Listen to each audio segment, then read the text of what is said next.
बिस्मिल्लाहिर्रहमानिर्रहीम, अस्सलाम वालेकुम, वेलकम टू माय चैनल। आज की जो मेरी वीडियो है वो कॉमर्स कॉलेज में आई हुई लेक्चरर और असिस्टेंट प्रोफेसर जॉब्स को डिस्कस करना है। तो इन जॉब्स की क्वालिफ़िकेशन, इनका सिलेबस, इन पर अप्लाई करने का तरीका और दोनों कॉलेजेस का जो स्ट्रक्चर है, डिग्री कॉलेज, कॉमर्स कॉलेज का, और इसके अलावा क्या क्या इक्विवेलेंस चाहिए, कौन सी डिग्री के लिए आप अहल हैं, तो इन सब की तफसील आपको वीडियो के अंदर मिलेगी। वीडियो को एंड तक देखिएगा। तो सबसे पहले जॉब्स को डिस्कस कर लेते हैं। जो जॉब्स आई हुई हैं असिस्टेंट प्रोफेसर की और सीनियर इंस्ट्रक्टर की कॉमर्स कॉलेज के अंदर, तो इसके अंदर सबसे पहले इंग्लिश की हैं। नंबर ऑफ़ पोस्ट जो है ओपन मेरिट पे 14 है। इसके अलावा माइनॉरिटी कोटा पे 1 है और टोटली ये 15 है। इसके अलावा इस्लामियात की 19 हैं, कॉमर्स की 56 हैं, इकनॉमिक्स की 14 है, मैथ की 14 और स्टैट्स की भी 14 है। तो 129 जो सीट्स हैं ये हैं सीनियर इंस्ट्रक्टर और असिस्टेंट प्रोफेसर की।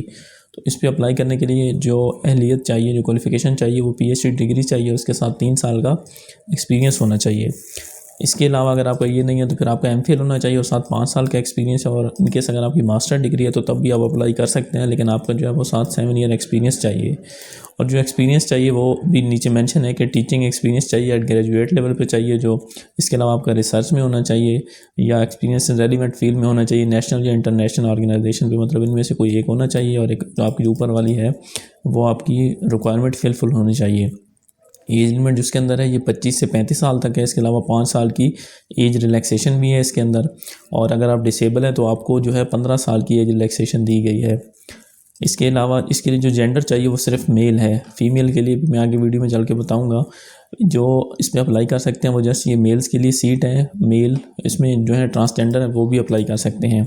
और आप पंजाब के किसी भी ज़िला से ताल्लुक़ रखते हो आप इनके लिए अहल हैं। और इनकी जो पोस्टिंग होगी वो कॉमर्स कॉलेज के अंदर होगी। सिलेबस के हवाले से बात करें तो इनका जो सिलेबस है वो क्वेश्चन रिलेटेड जो है क्वालिफिकेशन से वो 80% है। और जो जनरल एबिलिटी होती है जैसे कि general knowledge, Pakistan study, current affairs, उनकी जो है रिक्वायरमेंट 20% है। तो पहले मैं जॉब्स को डिस्कस कर लूँ, फिर मैं आपको तैयारी के हवाले से भी बताऊँगा। इसके अलावा जो इंस्ट्रक्टर हैं, जो लेक्चरर की जॉब्स हैं वो उर्दू की हैं। 110 जो नंबर ऑफ़ वैकेंसीज़ हैं इंग्लिश की हैं। ये टोटल ज़्यादा है, 120 है। इसके अंदर स्पेशल पर्सन का भी कोटा है और मिनॉरिटीज़ का भी कोटा है। इसके अलावा इंग्लिश की 100 है, इस्लामियात की 60, कॉमर्स की 103, इसी तरह इंग्लिश शॉर्ट हैंड 25, इकनॉमिक्स 40 और कंप्यूटर की 40, मैथ 44 और स्टैट्स की 20 सीट्स हैं। तो इस पर जो अप्लाई करने का, इसके लिए जो क्वालिफ़िकेशन चाहिए वो भी सेम है कि आपका मास्टर डिग्री होना चाहिए। इस डिग्री मतलब जो आप जिस पर अप्लाई कर रहे हैं उस सब्जेक्ट के अंदर आपका मास्टर होना चाहिए। लेकिन मास्टर से ये भी हो सकता है कि अब बहुत से लोगों ने इसके अंदर BS भी किया होता है या उससे मिलती जुलती डिग्री भी की होती है। तो वो भी मैं आप लोगों को बताऊँगा कि आप कौन कौन सी अगर आपकी डिग्री हो तो आप इसके लिए अहल हैं। तो ये आपकी स्क्रीन पे शो हो रहा है। अगर इस्लामियात के लिए आप अप्लाई करना चाहते हैं, ये HED से अप्रूव जो है उनकी परफॉर्मा है। तो आपका अगर इस्लामियात में मास्टर डिग्री है या इस्लामिक कल्चर रिलीजन में है या इसके अलावा आपका BA ऑनर्स भी है तो तब भी आप इस पर अप्लाई कर सकते हैं। इसके अलावा दूसरी जो सीट्स हैं इसके अंदर कंप्यूटर साइंस की, उसके अंदर आपका MCS logic and computer science में MCS है, MIT है, आपका MIS है, BSc कंप्यूटर साइंस में, सॉफ्टवेयर इंजीनियरिंग में, इंफॉर्मेशन सिस्टम में है या BBIT है, या आपकी स्क्रीन पे भी शो हो रहे होंगे और ये अप्रूव है। अगर आप इसमें से आपकी कोई भी डिग्री है तो आप इसके लिए अहल हैं, आप इस पर अप्लाई कर सकते हैं। इकनॉमिक्स के लिए भी सेम है, आपका MSc इकनॉमिक्स है, बिजनेस इकनॉमिक्स है। तो आपकी जो भी इस डिग्री है, आपने जो भी हासिल की हुई है, आप इस पर अप्लाई कर सकते हैं। कॉमर्स के हवाले से आपको पता है कि MCOM है, MA फाइनेंस है, आपका अकाउंटिंग फाइनेंस है, चाहे आपका MBA है, MBA फाइनेंस है, BBA है, MBA बैंकिंग एंड फाइनेंस है, MSc फाइनेंस है, BBA है, तो आप इन पर अप्लाई कर सकते हैं। इसके अलावा पाकिस्तान स्टडीज़ की इसमें कोई जो नंबर ऑफ़ वैकेंसीज़ नहीं है। मैंने एक वीडियो पहले भी अपलोड की थी, तकरीबन 1 से 2 माह पहले, जब ये सीट्स अनाउंस हुई थी तो तब मैंने बता दिया था कि कौन कौन सी इसके अंदर जो है वो पोस्ट आएंगी। तो ऐसा ही हुआ, आप मेरे चैनल पर वीडियो देख सकते हैं, मौजूद है। 1 से 2 महीने पहले मैंने वो अपलोड की थी।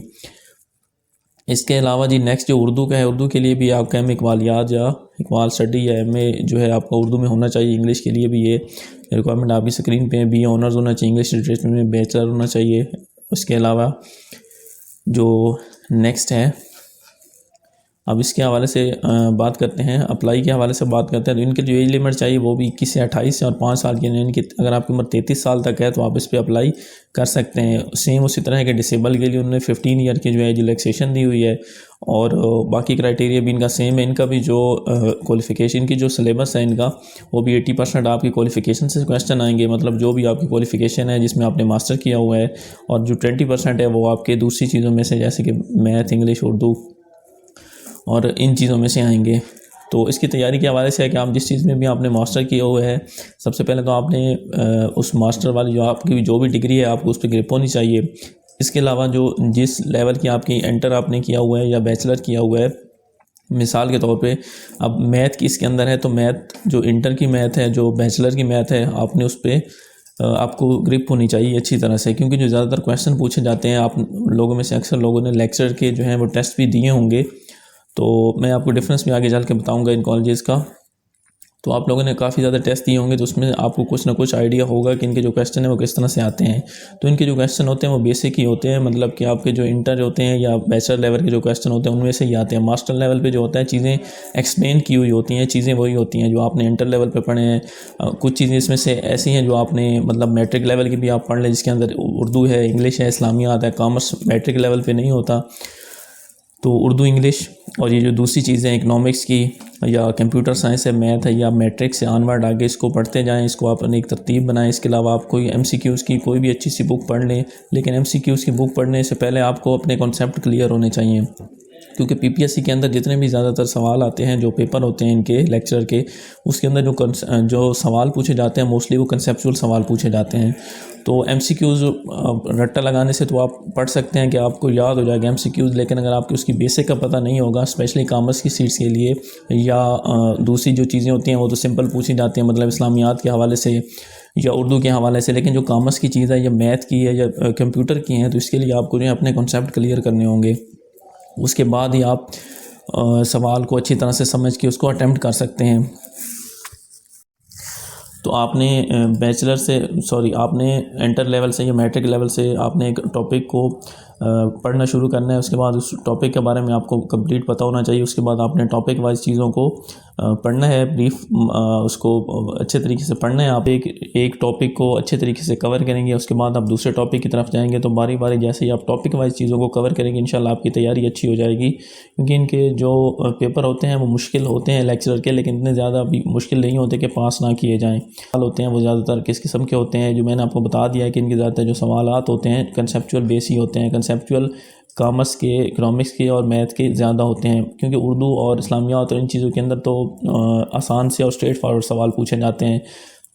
मिसाल के तौर पे मैं आपको मिसाल देता हूँ, आसान से सवाल मिसाल के तौर पे कि ग़ज़वा बदर का वो पूछ सकते हैं, पस मंज़र, तो अब उसके अंदर वो किस हिजरी में हुआ था, कहाँ पे हुआ था, उसमें मुसलमानों की तादाद कितनी थी। ये एक सिंपल क्वेश्चन, लेकिन आपको ग़ज़वा बदर के मुतल्लिक़ मुकम्मल पता होना चाहिए, इसकी वजूहात क्या थी, क्योंकि उससे रिलेटेड वो सवालात भी पूछ सकते हैं।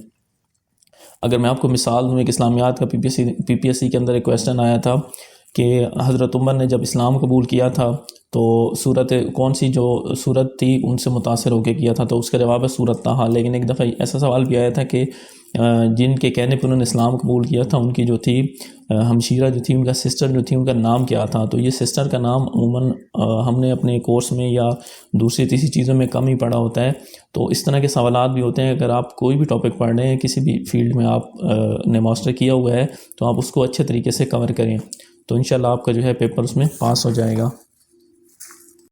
इसके अलावा आप बात करें स्ट्रक्चर के हवाले से, तो इसके अंदर दूसरी तीसरी पोस्ट भी इसकी जूनियर क्लर्क की है, लेकिन इसके लिए जो अप्लाई कर सकते हैं वो सिर्फ डिस्ट्रिक्ट भावल नगर वाले कर सकते हैं, तो इसमें आप सब लोग अप्लाई नहीं कर सकते। अच्छा, हम बात करते हैं इनके स्ट्रक्चर के हवाले से, तो कॉलेजेस इनका जो स्ट्रक्चर होता है वो अमूमन सेम होता है, लेकिन अब इसके अंदर ये होता है कि कॉमर्स कॉलेज है उनके अंदर ICS भी होता है, ICOM भी होता है, DCOM भी होता है सम कॉलेजेस में, और इसके अलावा इनका FAIT भी होता है। तो ये अब डिपेंड करता है कि जब आपकी सिलेक्शन हो जाएगी, जब आपका टेस्ट इंटरव्यू के पास आप सेलेक्ट हो जाएंगे, तो आपकी जो अपॉइंटमेंट होगी, तो वहाँ पर डिपेंड करता है कि वहाँ का कॉलेज कैसा है। अगर वहाँ जस्ट आपका जो है ADP की जो डिग्री है, जो पहले BCom थी और अब चेंज हो गई है एसोसिएट डिग्री प्रोग्राम जिसको अभी कहा जाता है, तो उसमें हो सकता है आपके जो लेक्चरर हों, आपके जो पीरियड्स हों वो ज़्यादा हों। लेकिन अगर आपका और डिग्री कॉलेज और कॉमर्स कॉलेज का जो बेसिक डिफरेंस है वो ये है कि वहाँ पे जो कॉमर्स से रिलेटेड या समटाइम इकनॉमिक्स से रिलेटेड भी जो है सब्जेक्ट कम पढ़ाए जाते हैं। तो यहाँ पे कॉमर्स से रिलेटेड आपके जो है, क्योंकि ये कॉमर्स कॉलेज में पोस्ट आई हुई है, तो कॉमर्स से रिलेटेड जो है आपके लेक्चर ज़्यादा होंगे। अगर आपने कॉमर्स रिलेटेड आपकी सिलेक्शन होती है। इनकेस अगर आपकी इंग्लिश या इस्लामियात से रिलेटेड होती है तो इसमें इतने ज़्यादा जो है वो लेक्चर नहीं होते हैं, लेकिन जैसे मैंने पहले बताया कि डिपेंड करता है आपके कॉलेज के ऊपर, क्योंकि अक्सर जो ऐसे कॉलेजेस हैं कॉमर्स कॉलेज, वहाँ पे ICS भी है, ICOM भी है, FAIT भी है, तो वहाँ पे ऑलमोस्ट सबके अंदर इंग्लिश और इस्लामियात लाजमी है। लेकिन अगर आपकी अपॉइंटमेंट जो है, जो स्ट्रक्चर मैं आपको बता रहा हूँ, ऐसे कॉलेज में हो जाती है जहाँ सिर्फ DCOM है, इंटर लेवल के कॉलेजेस भी होते हैं अक्सर, तो उसके अंदर आपके जो लेक्चर होंगे वो कम होंगे। तो ये आफ्टर सिलेक्शन की बातें हैं कि आपकी सिलेक्शन कहाँ पे होती है। अच्छा, दूसरी जो मैंने चीज़ बतानी थी वो थी फ़ीमेल कोटा के हवाले से, कि इसके अंदर जितनी भी नंबर ऑफ़ वैकेंसीज आई हैं वो मेल्स की आई हैं। इसके अंदर जो फ़ीमेल कोटा है वो उन्होंने मेंशन नहीं किया। तो ये आप लोगों को मालूम होगा कि कुछ अर्सा पहले इनकी पहले रिक्वेजिशन गई थी PPSC को, उसके बाद इनकी जो अपॉइंटमेंट हुई थी, मतलब मेल्स की। जो फ़ीमेल की रिक्वेजिशन है वो भी ऑलमोस्ट रेडी है, उनकी जो रिक्वेजिशन है वो जल्दी PPSC को भेज दी जाएगी। और उसके बाद फ़ीमेल्स के लिए ये अलग से सीट्स आएंगी, क्योंकि फ़ीमेल्स के जो कॉमर्स कॉलेज होते हैं वो सेपरेट होते हैं। तो फीमेल्स अगर आप तैयारी कर रही हैं तो आप अपनी तैयारी कंटिन्यू रखें, इंशाल्लाह आपकी भी इसी तरह और इसी कैडर के अंदर जो है आपकी पोस्ट आएंगी, इन्हीं सब्जेक्ट के अंदर आएंगी। इसके अंदर 1-2 का इजाफा हो सकता है, मे बी आपको पाक स्टडी के इसमें वो ऐड कर दें। और दूसरी बात है इसके अंदर नंबर ऑफ़ वैकेंसीज भी कम और ज़्यादा हो सकती हैं, लाजमी नहीं है कि मेल जितनी वैकेंसीज ही यहाँ, ये डिपेंड करता है फ़ीमेल्स कॉलेज के अंदर। फ़ीमेल कॉलेज वैसे इनके कम हैं बनस्बत मेल्स के, लेकिन फिर भी आप तैयारी अपनी कर रही हैं तो उसको कंटिन्यू रखें, इंशाल्लाह उसकी जो है पोस्ट वो भी जल्द मुतवक्के हैं। बाकी आप लोगों का कोई सवाल हो अप्लाई करने के हवाले से या किसी हवाले से तो आप कमेंट करके पूछ भी सकते हैं। वीडियो आपको अच्छी लगी हो तो उसको लाइक कीजिएगा, चैनल को सब्सक्राइब कीजिएगा। थैंक यू, अल्लाह हाफिज़।